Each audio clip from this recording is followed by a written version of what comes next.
Assalamualaikum warahmatullahi wabarakatuh. Aduh, ini sangat mengobati kerinduan kita ya. Teman-teman taqabbalallahu minna wa minkum siyamana wa siyamakum ya. Ini masih momen Idul Fitri.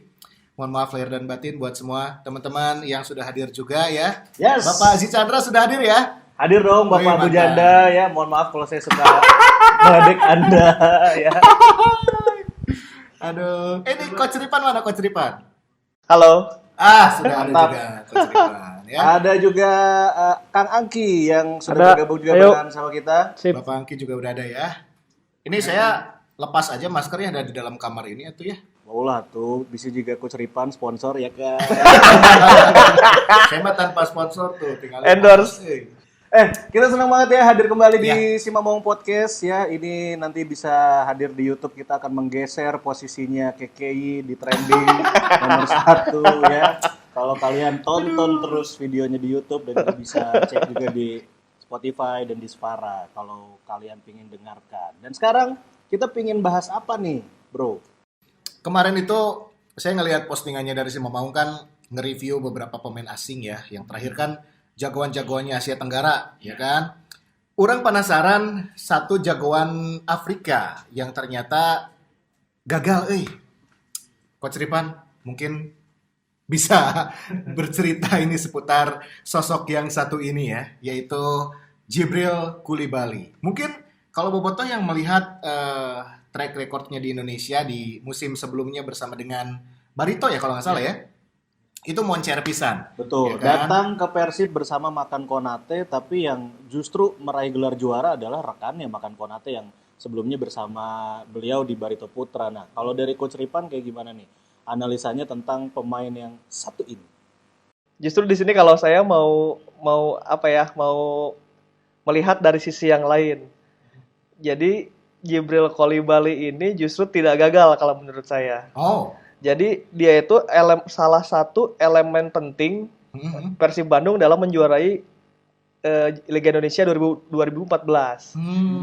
Jadi kan tim 2014 itu sudah terkenal lah ya, duetnya Vladimir Vujovic sama Ahmad Jufrianto di poros paling belakang, Imade sebagai kiper, bagaimana Mas Haryono dan Bang Firman dan Bang Firman Makan Konate dan Konate. bisa menjaga ruang mesin gitu. Bagaimana Atep dan Tantan ngobrak-ngabrik sisi flank.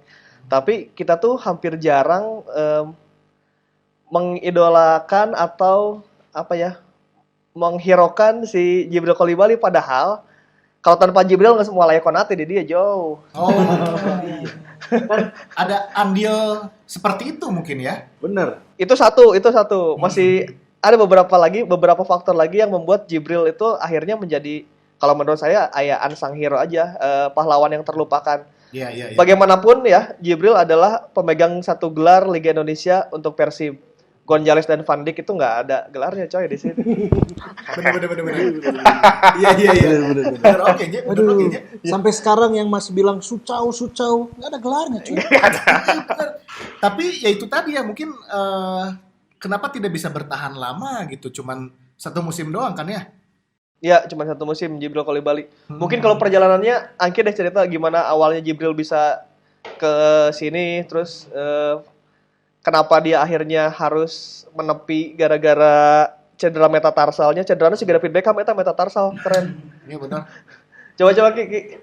Jadi Jibril itu didatangkan pada awal musim 2014. Dia satu paket sama Konate, dan bahkan sebenarnya yang jadi target dari Persib itu Jibril Koulibaly-nya, bukan Konate-nya. Oh. Konate-nya cuma pelengkapnya aja gitu. Dia punya catatan bagus di Barito, 21 gol di musim 2013-nya. Itu sama golnya dengan Sergio Van Dijk, 21 gol. Iya benar. Cuma kalah dari Boas Salosa waktu itu 25 gol yang jadi top skor dan juara kan Persipuranya 2013. Jibril akhirnya direkrut ke Bandung atas keinginan dari Pak Jajang Nurjaman. Cuma yang dapat sorotannya dari cedera metatarsalnya itu kan. Iya. Entah proses tes medis atau apa, yang itu masih jadi misteri lah ya di sepak bola Indonesia, tes medis sebelum masuk ke tim itu. Tapi yang jadi hal yang mengecewakan untuk Persib waktu itu, terutama Pak Jajang, adalah Jibril Koulibaly yang berbohong. Oh. Jadi dia tidak tidak mengakui bahwa dia punya cedera bawaan dari Barito. Jadi dia menyembunyikan itu, menyembunyikan itu. Jadi dia masuk ke Persib. Akhirnya waktu di pre-season itu ketahuan dia punya cedera bawaan di metatarsalnya. Beberapa kali latihan dia tidak maksimal sampai akhirnya di satu laga Inter Island Cup dia itu ikut main lawan Persita, mencetak gol juga padahal. Tapi manajemen akhirnya memutuskan untuk melepas Jibril karena selain penampilannya yang mungkin tidak akan maksimal dengan cederanya itu, faktor bohong sih yang sebenarnya yang bisa bikin manajemen kecewa berat. Siga nutup profesional gitu ya. Tidak profesional. Oh, jadi si Jibril eta sempet awal musim yang dikeluarin itu gara-gara bohongna lain cederana. Nu lebih gede maksudnya gara-gara etana gitu. Dosa paling besarnya mungkin karena bohongnya. Jadi menyembunyikan riwayat cederanya ya. Berarti lamun cedera unggul tengah bohong sebenarnya tanda naon ya?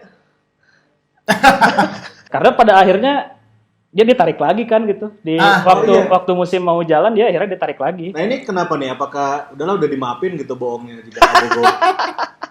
Lebih ke nggak dapat lagi striker yang bagus kayaknya karena Persib udah narik Fortune Udo waktu itu. Dicoba juga di Inter Island Cup dia. Fortune Udo tuh jadi bahan obrolan loh. Masih mending si Koulibaly cenah daripada Fortune Udo itu udah dilibatkan di turnamen Inter Island Cup-nya juga, tapi emang performanya kurang memenuhi ekspektasi. Terus ada beberapa pemain yang ikut seleksi kayak Roberto Kuateh itu yang dulunya di PSIS, lalu ada Emil Mbamba dari dulunya pernah di Arema, yang sebenarnya udah punya rekam jejak sih di Indonesianya, tapi rekam jejak. Ya di standar belum memenuhi keinginan. Tapi kalau nggak salah Fortune Udo juga kan sebenarnya di Liga 2 ya harusnya itu juga dia baik loh mainnya, tapi kenapa pas di Persib kurang gitu. Top scorer saya teh kan pas di musim sebelumnya teh kan ya. Di Bantulnya. Di Bantul Liga 2. Ya, mungkin salah satu faktor akhirnya Jibril diambil lagi ya waktunya kan saat itu mepet ya saat 2014 itu. Ketika Jibril nggak ada, kita kedatangan Fortune Udo, Roberto Kuateh, Emil Mbamba. Nya orangnya lamun jadi Pajajang mending Jibril cedera aing. Ibaratnya Jibril Sasuku masih lebih maju sih kan ya kalau dari catatan sendiri satu musim di Persib ini saya lupa nih si Jibril Koulibaly ini berapa gol berapa assist? Untuk catatan gol dia terbilang banyak sebenarnya. Dia bisa mencetak 8 gol itu angka yang cukup bagus karena di Persib itu peringkat 3 top skor timnya di urutan ketiga. Yang pertama Konate 13 gol, lalu Ferdinand Sinaga 11 gol dan Jibril 8 gol. Sebenarnya Jibril itu didatangkan di awal musimnya digadang-gadang akan banyak mencetak gol, apalagi di awal musim Sergio Van Dijk juga kan belum ada keputusan akhirnya pergi ke Iran kalau nggak salah waktu itu ya.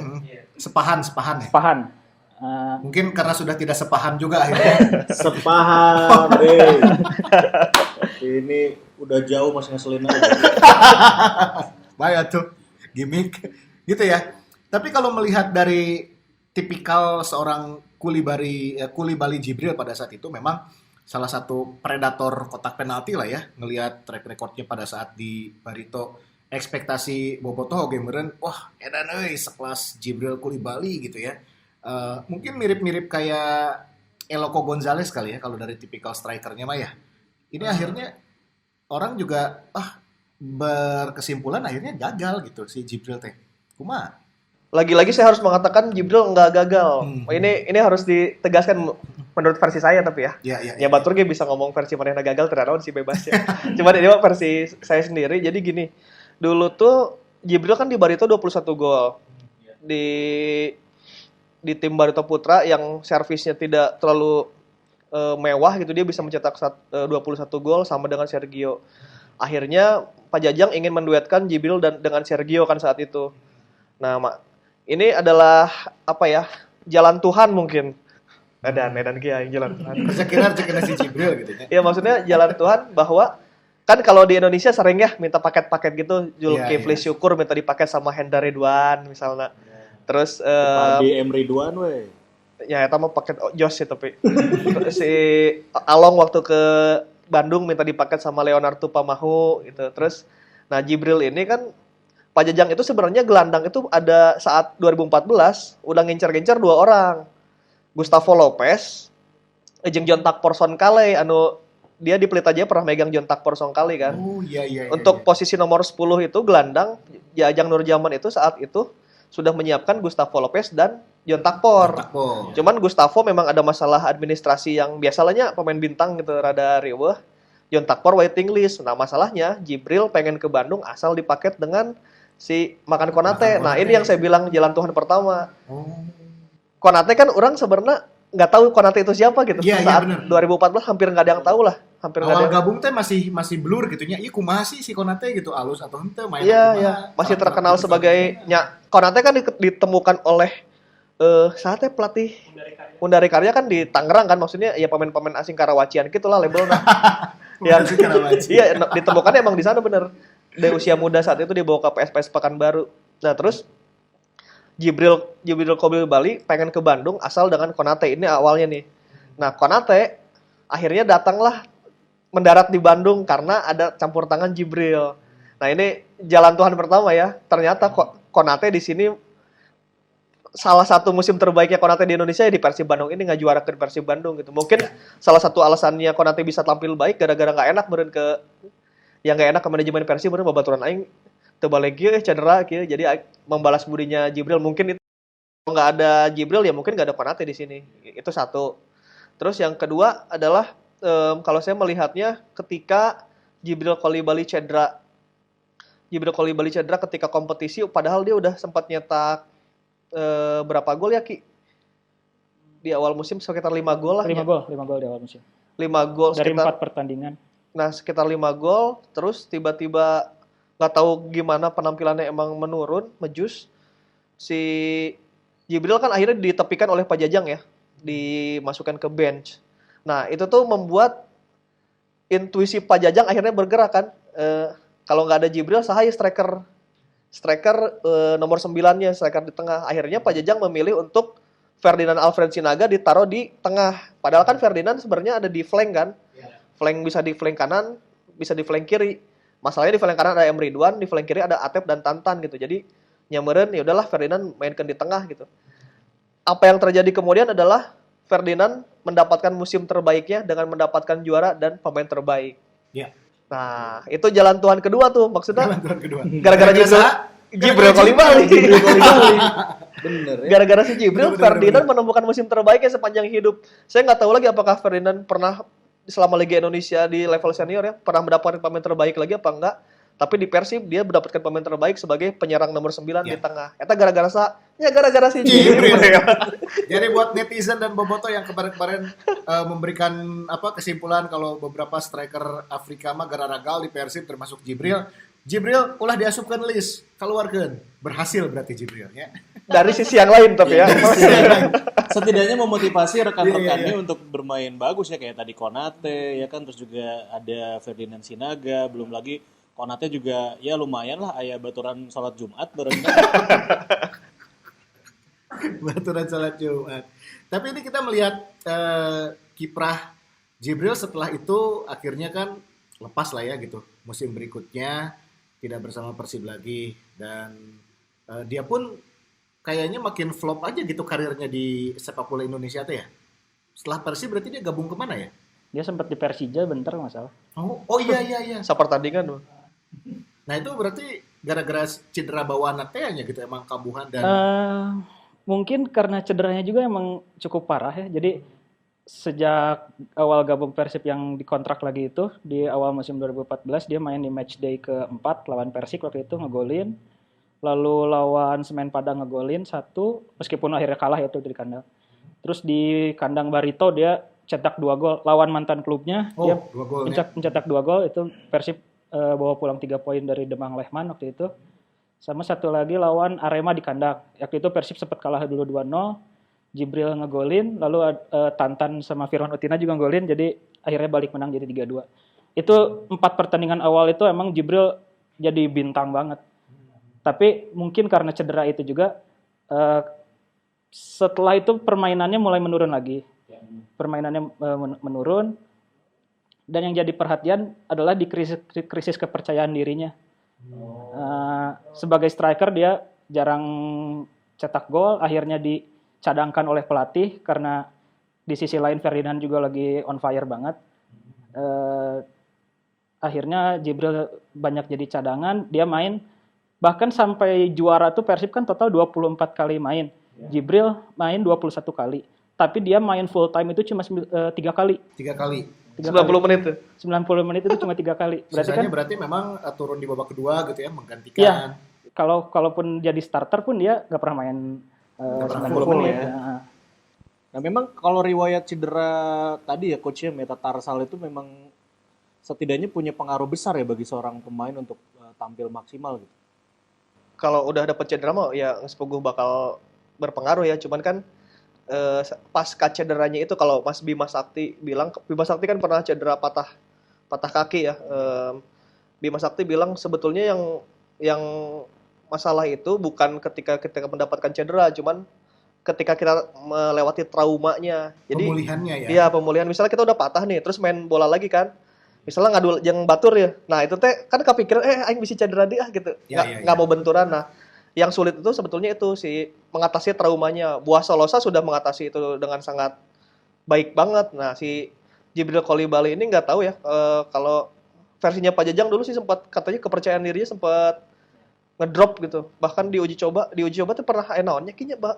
Jadi Jibril yang mulai flop, performanya mulai menurun tuh, dia sering banyak dimainin, akhirnya diuji coba ya, terutama sebelum 8 besar waktu itu. Persib banyak uji coba, Jibril dimainkan, menghadapi tim-tim yang terbilang mediocre, yang amatir lah, klub amatir. Jibril itu nggak produktif, salah satunya yang bikin Pak Jajang kesel itu, karena Jibrilnya selalu berusaha untuk show off, akhirnya demi mendapat kepercayaan pelatih. Saya ingat banget itu Pak Jajang pernah bilang ke teman-teman jurnalis, mungkin karena kesal juga ya. Tuh tinggali cenah si Jibril. Ngoper nanti yang excellent wae cenah. Nah teu ngoper simple wae.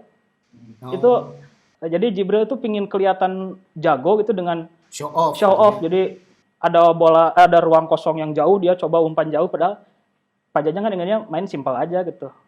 Short pass, kaki ke kaki. Yang akhirnya malah ngerusak si skema dari Pak Jajang itu sendiri gitu. Jadi akhirnya dari 8 besar itu Jibril udah bukan jadi bagian tim yang utama lagi kayaknya. Jadi dia udah mainnya cuma bentar-bentar, bahkan di semifinal dan final pun dia udah nggak masuk, nggak dapat menit bermain sama sekali. Ya, berarti memang dari sisi mental dan juga itu tadi ya, pemulihannya dan trauma healingnya mungkin yang tidak didapat oleh seorang Jibril Coulibaly pada saat itu. Tapi kalau kita berbicara cedera gitu ya di sebuah tim, taruhlah sekarang Persib gitu. Kalau ada beberapa pemain yang saat ini mengalami cedera, selain dari pemulihan fisik, apakah dari tim di internal sendiri nih, apakah ada langkah-langkah untuk bisa membantu trauma healingnya kah gitu? Mungkin biar kejadian kayak Jibril itu tidak terulang lagi gitu. Apa ada upaya-upaya yang dilakukan gitu untuk bisa memulihkan psikis dan juga mental bertandingnya? Ya karena ini idola saya ya, Kim Kurniawan, beres cedera, halus ya. Nah, eta Beberapa pertandingan. Tapi si Kim salah satu ini ya, geser sedikit ke Kim Kurniawan.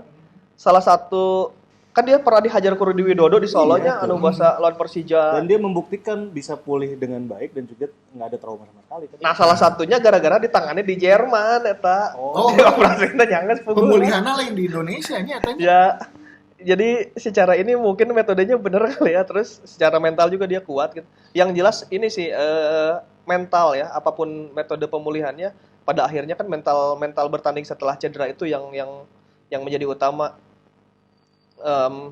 Untuk kasus Jibril ya mungkin dia akhirnya tidak mendapatkan momentum, cuman dari kembali ya ke sisi lain, saya selalu bilang Jibril ini penyumbang juara 2014 tapi dari sisi yang lainnya gitu. Dari sisi samping mungkin ya. Ketika dia dicadangkan dan hampir tidak mendapat kepercayaan Jajang Nurjaman, Jibril itu teriweuh di bangku cadangan. Biasanya kan kalau pemain bintang dicadangkeun, bawelnya aduh aing bintang tapi dicadangkeun gitu. Nah, salah satu akhirnya yang membuat Persib juara adalah kondisi bench dan ruang ganti nggak panas-panas banget gitu gara-gara Jibril dicadang kondusif. Dia masih bisa menahan diri untuk akhirnya tidak mengganggu suasana tim. Itu ya angkat jempol dan hormat setinggi-tingginya sih untuk Jibril. Akan sulit juga kan misalnya ningali saha misalnya pemain bintang dicadangkeun, ya pasti kesel lah pengen main. Ya salah satu yang bisa di bench tapi nggak banyak oceh ya itu Jibril dan Brand Koso juga bisa tuh. Cuman kan masalahnya Brand Koso tuh mau juara. Ngan sabaraha bulan oke nya. Ya. Dengan kondisi cedera pun Jibril masih top 3 top skor teratas kan. Konate, Ferdinand dan Jibril. Jibril masih bisa mencetak 8 gol gitu. Beda. Mun si eta bener-bener jag-jag gitunya. Iya kok komo si eta menjag-jag gitu. Makanya nggak heran di musim sebelumnya 21 gol gitu. Dan penampilan terbaik Jibril ya kalau di lapangan ya. Kalau di lapangan adalah ketika kita away ke Barito Putra. Itu kalau bisa Bobotoh mengingat, itu penampilan terbaik Jibril di lapangan. Cuman di luar lapangan dia banyak memberikan sumbangsi, tapi tidak melalui gol dan tidak melalui permainan. Sumbangsinya salah satunya itu Konate membuat Ferdinand jadi pemain terbaik. Ferdinand tuh sebenarnya sempat kayak sedikit ngeluh-ngeluh gitu. Si Eta kan biasa lompatan ya di sayap flank gitu, mendapatkan ruang yang banyak dribble, tiba-tiba jadi kudu ngalawanan back utama musuh dan dia harus stay gitu. Pajang kan sering tuh ngomong Ferdinand jangan ke kanan ke kiri, stay aja di tengah, daguan bola. Sedangkan si Ferdinand kan aing lompatan gitu. Iya. Nah, tapi itu ternyata yang mendewasakan Ferdinand akhirnya gitu. Dia bisa menjadi striker tengah dengan atribusi yang lumayan komplit, gitu. Bisa nahan back batur, bisa shooting, bisa diving. Salah satunya kan lawan Bio Paulin waktu final tuh akhirnya dia bisa membuat Bio kartu merah ya. Ferdinand bisa intimidasi. Ya gitu, hatur nuhun buat Jibril yang telah cedera metatarsa. Jadi ya cerita tadi ya. Terima kasih juga gitu kita sama kehadiran Koulibaly Jibril gitu ya yang kemarin mungkin punya versi masing-masing ya. Iya, memberikan sumbangsi dari sisi yang lain lah untuk juara Persib. Nggak rewel juga waktu dicoret kan.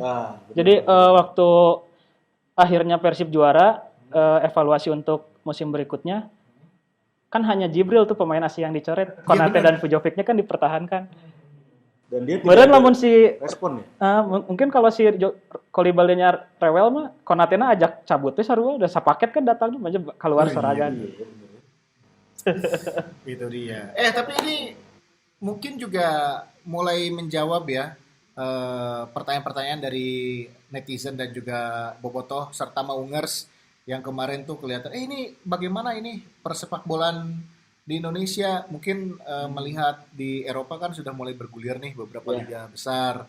Mungkin teman-teman ini Kang Angki atau Coach Ripan sudah ada bocoran-bocoran bagaimana mengenai kelanjutan di liga domestik kita nih. Betul, apalagi memang Persib sendiri sudah menyatakan sikap ingin melanjutkan Liga 1 ya kompetisi, cuma memang dengan berbagai macam persyaratan, salah satunya adalah perubahan kontrak pemain. Kalau dari Kang Angki sendiri gimana nih? Ada updatean terbaru Persib akan bermain lagi liganya atau gimana? Sampai saat ini belum ada kabar ya, tapi karena kemarin sih dari rapat beberapa klub itu sama PSSI yang secara virtual itu sebenarnya mayoritas klub menolak liga dilanjutkan ya. Dari 60% ada mungkin klub yang menolak dilanjutkan. Sedangkan Persib sendiri emang sampai sekarang masih teguh gitu, pingin liga diterusin dengan syarat peningkatan protokol keselamatannya itu kan karena COVID ini. Terus Persib dan Persiraja Banda Aceh ya yang pengen ke Persiraja. Can jebolo gitu. Pokoknya bener halus sih. Ya karena memang lagi performance-nya sebenarnya Persib di 3 pertandingan terakhir memang bagus, cuma kan terhenti akibat pandemi juga kita belum tahu nih nanti kan kalau dilanjutkan lagi kan. Betul. Ya new normal juga buat Persib berarti dan buat tim yang lain. Tapi update terakhir sih September katanya. Sampai video ini dibuat ya ada kabar September gulir. Gulirnya seperti apa ya kita tunggu lagi aja. Ini masih dalam tahap pembahasan dan untuk dimatangkan lagi menurutnya. Yeah. Selama liga belum bergulir dan selama masih new normal, kita akan podcast seperti ini. Ya. Mohon untuk mendengarkan di platform kesayangan Anda dan juga lihat videonya di YouTube. Ya, kemarin tuh selain ada yang nanya seputar Liga Indonesia Kumaha, ada yang nanya juga pemenang ini ya, apa giveaway episode terakhir kamari. Ini sudah dipilih ya, sudah ada pemenangnya ya. Di bawah ini ya, biar editor kami bekerja. Di description atau di mana? Ya, di sini. Di sini ya. Ayolah kayaknya. Dan kita juga masih menunggu update dari rekanan barbershop kita yang terakhir sih minggu kemarin masih tutup. Jadi itu teknisnya gimana ntar yang juara si barbershop? Nanti Datang saya hubungin aja. lah. DM aja ya. Kalau Ya. nggak mau DM udah ini vouchernya udah ada di Fajar. Ada di saya, Oke. ya. Nanti kita bisa kontak-kontakan untuk penyerahan hadiahnya. Dipotong sama diurut, Jar. Dipotong, dipijat ya. Wah, pijitnya Wah, pakai APD tapi ya. Dan ada juga nih kesempatan buat kamu kolaborasi barengan sama Sima Maung buat Boboto yang punya produk. Mari berkolaborasi bersama Sima Maung, kamu tinggal siapin produknya. Sima Maung sediain materi promosi dan akan dilakukan publikasi secara rutin. Info lebih lanjut cek profil sosmednya di @simamaung di Instagram. Ya, keren. Jadi silakan buat yang punya produk nanti kita bisa berkolaborasi. Betul, dan ya. kita juga punya produk di Sima Store, baru aja rilis beberapa produk terbaru, tinggal cek aja Instagramnya @simastore, belanja di sana ya, supaya nanti adminnya juga bekerja. Oke. Jangan lupa ya follow dan juga dengerin terus si Mamaung Podcast di Spotify ya kan dan juga di Spara. Terus itu tadi ya, jangan lupa belanja. Mungkin masih ada sisa THR, langsung cek di Sima Store untuk beli produk terbaru dari Sima Maung. Tapi next kita akan ngobrol seputar apakah ini Iya, atau bisa mungkin kasih ada usulan dari kamu, bocoran nih. Maungers ya, boleh komen-komen di bawah. komen di bawah pengen bahas apa gitu sama Coach Ripan sama Kang Angki minggu depan ataupun next gitu ya untuk episode barunya kita akan ngasih apa, tunggu aja ya. Hayo tuh udah ini teh Kamana, Jar? apa liburan atuh, bro, orang istilah atau liburan ya pemandangan teh kieu we kali bodeng ya kan tembok kamar bosan asli. Pusing bro, mutasi rekening teh pengeluaran lain. Bener teh PSBB teh karasa pisan kurang PSBB nya Apa tuh? pendapatan seret bayaran balatak. Ya sudah, Maungers, sampai ketemu di podcast selanjutnya. Bye-bye. Assalamualaikum. Ya. Stay Dadah. healthy, stay safe buat semuanya. Assalamualaikum warahmatullahi wabarakatuh.